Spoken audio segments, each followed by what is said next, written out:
Hello students, Bihar board sunrise पाठशाला में आप सभी का हार्दिक अभिनंदन है। आज हम लोग क्लास 10th विज्ञान के 10वें अध्याय प्रकाश का परावर्तन और अपवर्तन के सभी ऑब्जेक्टिव महत्वपूर्ण प्रश्न को करने वाले हैं। एक तरह से हम लोग ऑब्जेक्टिव चैप्टर टेस्ट करने वाले हैं। आज हम लोग इस चैप्टर से इतना ऑब्जेक्टिव क्वेश्चन कर लेंगे जो बिहार बोर्ड की आगामी परीक्षा के लिए पर्याप्त होगा। इस चैप्टर से इससे अधिक आपको ऑब्जेक्टिव प्रश्न नहीं आने वाले हैं। तो आइए वीडियो प्रारंभ करते हैं और इसमें इस अध्याय के सभी महत्वपूर्ण ऑब्जेक्टिव वैसे प्रश्न देखेंगे जो या तो बिहार बोर्ड की परीक्षा में आ चुके हैं या आगामी बिहार बोर्ड की परीक्षा में आने वाले हैं। सभी महत्वपूर्ण प्रश्नों पर प्रकाश किया जाएगा और विश्लेषण भी आवश्यकता अनुसार किया जाएगा। तो आइए कुछ समय निकालकर वीडियो देखिए और मुझे आशा है आपको यह वीडियो बहुत ही अधिक पसंद आएगा। चलिए प्रारंभ करते हैं। तो पहला प्रश्न है, प्रकाश की किरण गमन करती है, मतलब प्रकाश की किरण किस दिशा में गमन करती है? सीधी रेखा में, टेढ़ी रेखा में, किसी भी दिशा में, इनमें से कोई नहीं। तो ये बहुत ही आसान सवाल है। यहाँ प्रश्न का उत्तर हो जाएगा प्रकाश की किरण सीधी रेखा में गमन करती है। चलिए दूसरा प्रश्न देखते हैं। प्रकाश का न्यूनतम वेग होता है, मतलब किसमें होता है? तो यहाँ पर प्रकाश का न्यूनतम वेग ठोस कौन सा है? कांच है। कांच क्या है? ठोस है। तो ठोस में सबसे कम हो जाएगा, प्रकाश का न्यूनतम वेग होगा। अगला प्रश्न है, मोटर गाड़ी के चालक के सामने लगा रहता है, मतलब जो मोटर गाड़ी के चालक के सामने मिरर रहता है, जिसे साइड मिरर हम लोग कहते हैं, हिंदी में पृष्ठ दृश्य दर्पण बोला जाता है, वो किस दर्पण का होता है? विकल्प यहाँ दिया हुआ है, समतल दर्पण, उत्तल दर्पण, अवतल दर्पण और यहाँ उत्तल लेंस। तो यहाँ पर दर्पण होगा, ये लेंस की बात नहीं होगी, यहाँ होता है उत्तल दर्पण। ये इसका सही उत्तर हो जाएगा। अगला प्रश्न है, मोटर कार के हेडलाइट में किसका प्रयोग होता है? हेडलाइट मतलब जो अग्रदीप, हिंदी में क्या कहते हैं? अग्रदीप। कई बार ये भी प्रश्न परीक्षा में पूछा जा चुका है। तो विकल्प दिया हुआ है समतल दर्पण, उत्तल दर्पण, अवतल दर्पण और यहाँ उत्तल लेंस, ये दिया हुआ है। इसका सही विकल्प हो जाएगा अवतल दर्पण। गाड़ी की जो हेडलाइट गाड़ी की जो हेडलाइट होती है, अर्थात जो अग्रदीप होता है, उसमें क्या होता है? अवतल दर्पण का प्रयोग किया गया रहता है। अगला प्रश्न देखते हैं। प्रश्न है, समतल दर्पण द्वारा बना प्रतिबिंब होता है, क्या होता है? वास्तविक होता है कि काल्पनिक होता है कि दोनों होता है? इनमें से कोई नहीं। यहाँ समतल दर्पण की बात हो रही है, जिसे आए दिन हम लोग प्रयोग में लाते हैं। तो यहाँ पर होगा काल्पनिक होती है। ये इसका सही आंसर हो जाएगा। अगला प्रश्न है, लेंस की क्षमता का एसआई मात्रक क्या होता है? लेंस की क्षमता का बहुत ही इंपॉर्टेंट प्रश्न है। लेंस की क्षमता का एसआई मात्रक होता है, डायऑप्टर होता है कि ल्यूमेन होता है कि लक्स होता है कि एंगस्ट्रम होता है? तो यहाँ पर लेंस की क्षमता का एसआई मात्रक क्या होगा? डायऑप्टर होगा। ये इसका सही आंसर हो जाएगा। अगला प्रश्न देखा जाए। अगला प्रश्न है, प्रकाश की किरण का पथ दर्शाने वाले चित्र को कहा जाता है? प्रकाश की किरण को जो हम पथ दर्शाते हैं क्या कहा जाता है? चित्रों को क्या कहा जाता है? तो यहाँ पर किरण आरेख कहा जाएगा। किरण आरेख कहा जाता है जब किसी लेंस अथवा दर्पण के सामने उसके प्रकाश की किरण को दर्शाया जाता है, पथ को दर्शाया जाता है, तब क्या उसको कहते हैं? किरण आरेख। प्रश्न आता भी है कि किसी लेंस के सामने का किरण आरेख खींचे, दर्शाने वाला किरण आरेख खींचे, तो यही है प्रकाश की किरण का पथ दर्शाने वाले चित्र को क्या कहा जाता है? किरण आरेख कहा जाता है। अगला प्रश्न, दो डायऑप्टर क्षमता वाले लेंस का फोकसांतर होगा।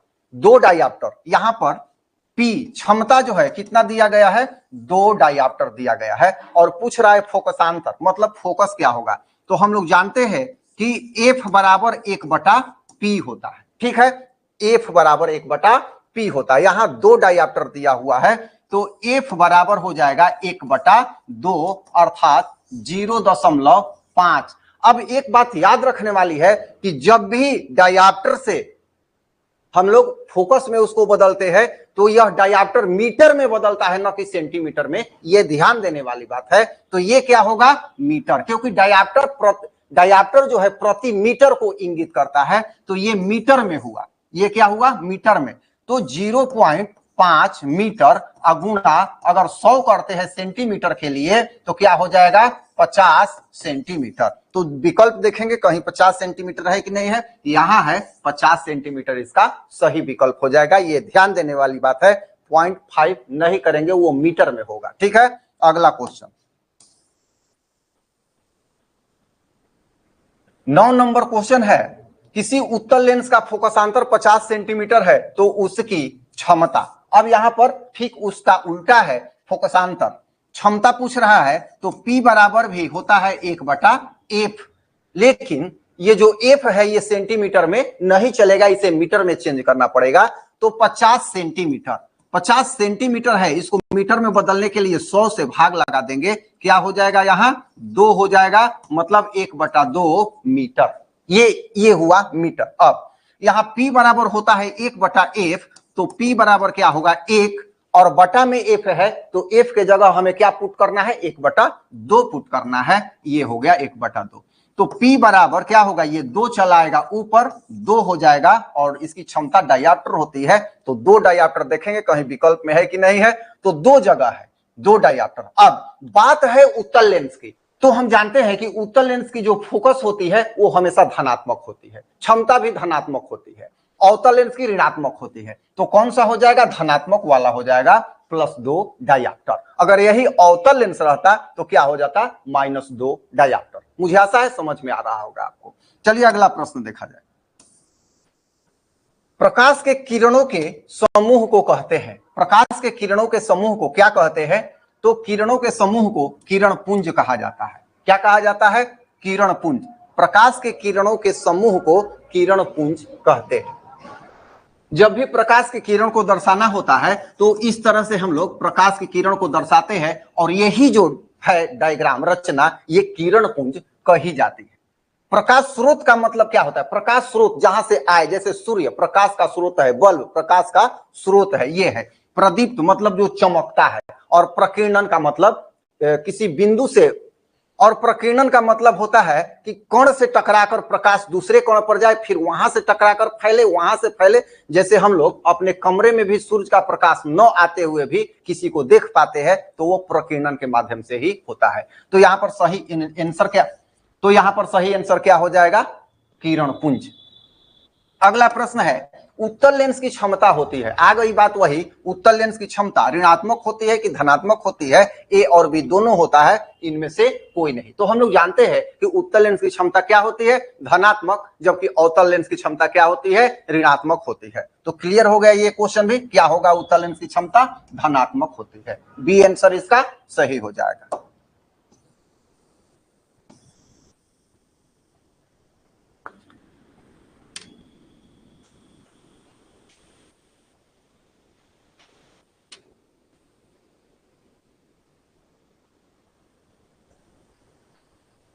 अगला प्रश्न देखते हैं 12 नंबर, अवतल लेंस की क्षमता क्या होती है। तो अभी अभी हम लोग डिस्कस कर चुके हैं, तो अवतल लेंस की क्षमता क्या होती है, ऋणात्मक होती है। ठीक है, आगे बढ़ते हैं हम। उत्तल लेंस को कहते हैं, अब उत्तल लेंस को क्या कहते हैं, अभिसारी लेंस यहां दिया हुआ है, द्विउत्तल लेंस दिया हुआ है, अपसारी लेंस दिया हुआ है, इनमें से कोई नहीं। तो बहुत ही इंपॉर्टेंट है, कहीं कहीं उत्तल लेंस को इसके दूसरे नाम से भी देकर क्वेश्चन पूछता है। तो उत्तल लेंस को क्या कहते हैं, अभिसारी, याद रखना है, उत्तल लेंस को क्या कहते हैं, अभिसारी, और अवतल लेंस को क्या कहते हैं, अपसारी लेंस कहते हैं। ठीक है, क्यों अभिसारी कहते हैं, क्यों अपसारी कहते हैं, ये समझते हैं। तो उत्तल लेंस जो होता है, यहां से जब भी प्रकाश, यहां पर प्रकाशी केंद्र है, प्रकाश जाती है तो यहां एक जगह अभिसरित होती है, अभिसरित होती है, मुख्य फोकस जो है यहां पर एक जगह अभिसरित होती है, तो इसीलिए इसको अभिसारी कहा जाता है। जबकि अवतल लेंस में ऐसा होता है कि टकराने के बाद यहां अवतल लेंस की जब बात करें तो यहां से प्रकाश फैल जाती है, ऐसे मतलब अपसरित हो जाती है, तो इसलिए इसको अपसारी लेंस कहा जाता है। समझ में आ रहा होगा। आइए अगला प्रश्न देखते हैं। अवतल लेंस को कहते हैं, तो अवतल लेंस को अभी अभी हम लोगों ने चर्चा कर लिया कि अवतल लेंस को क्या कहते हैं, तो अवतल लेंस को अपसारी लेंस कहते हैं और उत्तल लेंस को अभिसारी लेंस कहते हैं। चलिए आगे अगला क्वेश्चन देखते हैं। 15 नंबर प्रश्न, निम्न में से कौन सा पदार्थ लेंस बनाने में प्रयुक्त किया जाता है? एनसीईआरटी बुक का हूबहू क्वेश्चन है, ऑब्जेक्टिव में है ये। आइए देखते हैं इसका विकल्प, देखते हैं कि कौन सा पदार्थ, जो 4 पदार्थ दिया होगा, किससे हम लेंस बना सकते हैं या किससे लेंस नहीं बना सकते हैं। तो यहां पर 4 विकल्प दिया हुआ है। पहला विकल्प है जल, दूसरा विकल्प क्या है? कांच। पहला जल है, दूसरा कांच है, तीसरा है प्लास्टिक, चौथा है मिट्टी। तो देखिए, जल जो है यह भी पारदर्शी है, कांच भी पारदर्शी है, और ये प्लास्टिक है ये भी अर्ध पारदर्शी, मतलब पारदर्शी है। प्लास्टिक का भी हम चाहे तो लेंस बना सकते हैं, कांच भी लेंस, कांच का तो लेंस होता ही है, और जल भी लेंस की तरह ही कार्य करता है। ये मिट्टी जो है ये अपारदर्शी है, मतलब इससे प्रकाश की किरण नहीं पार जा सकती है, तो मिट्टी से हम लेंस बनाने का कार्य नहीं कर सकते हैं। सही विकल्प हो जाएगा मिट्टी, इससे लेंस बनाने का कार्य नहीं होगा, बाकी तीनों से हम लेंस बना सकते हैं। अगला प्रश्न, किसी दर्पण से हमेशा वस्तु से छोटा प्रतिबिंब प्राप्त किया जाता है? किस दर्पण से? 16 नंबर प्रश्न है, किस दर्पण से हमेशा वस्तु से छोटा प्रतिबिंब प्राप्त किया जा सकता है? दर्पण की बात हो रही है, छोटा। तो हम जानते हैं कि जो उत्तल दर्पण है, इससे हमेशा वस्तु का छोटा प्रतिबिंब बनता है। यही कारण है कि इसको गाड़ी के पश्च दृश्य दर्पण अर्थात साइड मिरर के रूप में भी प्रयोग में लाया जाता है। तो आंसर हो जाएगा यहां पर उत्तल दर्पण। उत्तल दर्पण याद रखना है।